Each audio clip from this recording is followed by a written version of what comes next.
Pernah nggak sih kalian inget zaman dimana punya HP itu rasanya mewah banget dan nggak semua orang bisa beli? Di satu sisi kita emang butuh banget alat buat komunikasi, tapi di sisi lain harga HP bermerek saat itu emang masih susah dijangkau sama kantong kebanyakan orang.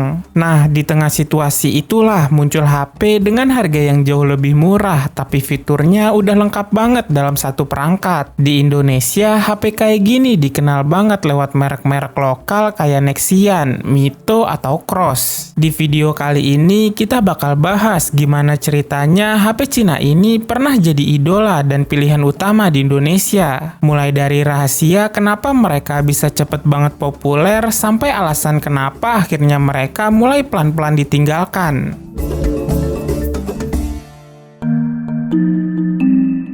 Kalau kita tarik mundur ke awal sampai pertengahan tahun 2000-an, HP itu bukan cuma sekedar alat buat telepon atau SMS-an doang. Di zaman itu, HP juga jadi simbol status sosial. Merek-merek kayak Nokia atau Sony Ericsson harganya masih tergolong cukup tinggi, jadi nggak semua orang bisa langsung beli gitu aja. Efeknya, orang yang pegang HP merek tertentu sering dianggap punya ekonomi yang lebih oke. Hal ini bikin kepemilikan HP jadi sesuatu yang sangat diperhatiin dan dilihat banget sama orang sekitar. Kondisi inilah yang jadi alasan kenapa pas nanti HP murah muncul dampaknya bener-bener luar biasa banget buat masyarakat Indonesia. Nah, pas masuk ke akhir tahun 2000-an tiba-tiba muncul gelombang HP baru yang harganya jauh lebih terjangkau di pasar Indonesia. HP ini sebenarnya diproduksi di Cina, tapi dipasarin pakai nama merek lokal kayak Nexian, Mito, sampai Cross. Karena asalnya dari Cina, banyak orang yang akhirnya nyebut perangkat ini sebagai HP Cina.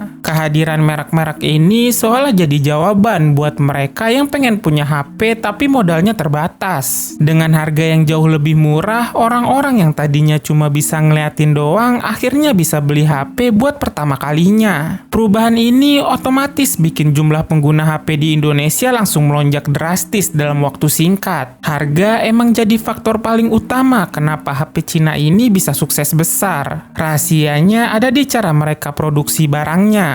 Karena biaya produksinya jauh lebih rendah, otomatis harga jualnya pun bisa ditekan habis-habisan. Terus efeknya apa? Ya HP nggak lagi cuma dimiliki sama kelompok tertentu aja. Berkat harganya yang miring, lebih banyak orang dari berbagai latar belakang mulai bisa pegang HP sendiri. Hal ini bikin komunikasi jadi jauh lebih mudah dan makin luas jangkauannya. Singkatnya, semua perubahan besar ini bisa terjadi cuma karena satu hal, yaitu harga yang tadinya jadi penghalang utama sekarang udah bukan jadi masalah lagi. Selain harganya yang murah, HP Cina juga jagoan banget soal fitur karena mereka berani kasih banyak hal dalam satu perangkat. Beberapa fitur yang dulu paling bikin heboh itu ada TV analog, dual SIM, sampai speaker dengan suara yang kencengnya luar biasa. Hebatnya lagi, fitur-fitur ini langsung bisa kita pakai tanpa perlu keluar biaya tambahan atau beli alat lain. Buat banyak orang, punya HP yang ada TV-nya itu benar-benar berguna banget buat nonton siaran langsung di mana aja tanpa butuh kuota internet. Ditambah lagi ada fitur dual SIM yang ngebantu banget buat kita ngatur kartu sesuai kebutuhan. Kombinasi fitur-fitur unik inilah yang bikin HP Cina di zaman itu kerasa jauh lebih berguna buat nemenin aktivitas sehari-hari. Tapi sebenarnya pas awal-awal masuk ke pasar Indonesia, HP Cina ini nggak langsung otomatis terkenal gitu aja. Nah, disinilah peran merek-merek kayak Nexian, Mito, dan Cross jadi penting banget karena mereka rajin banget promosi buat ngejangkau konsumen di Indonesia lewat berbagai cara. Pendekatan yang gencar ini akhirnya bikin produk mereka pelan-pelan makin dikenal luas sama masyarakat Indonesia. Nah, gara-gara sering muncul di mana-mana, orang-orang jadi nggak ragu lagi buat beli. Hal inilah yang bikin HP mereka jadi cepet banget terjual dan diterima dengan baik sama pasar lokal. Selain soal promosi, cara mereka jualan juga berpengaruh besar. HP Cina ini nggak cuma dijual di toko-toko gede aja, tapi juga masuk sampai ke konter-konter pulsa kecil dan pasar tradisional. Hal ini bikin produk mereka jadi gampang banget ditemuin di mana aja, bahkan sampai ke daerah-daerah terpencil. Berkat distribusi yang luas banget ini, orang-orang jadi nggak perlu repot pergi jauh-jauh kalau mau beli HP.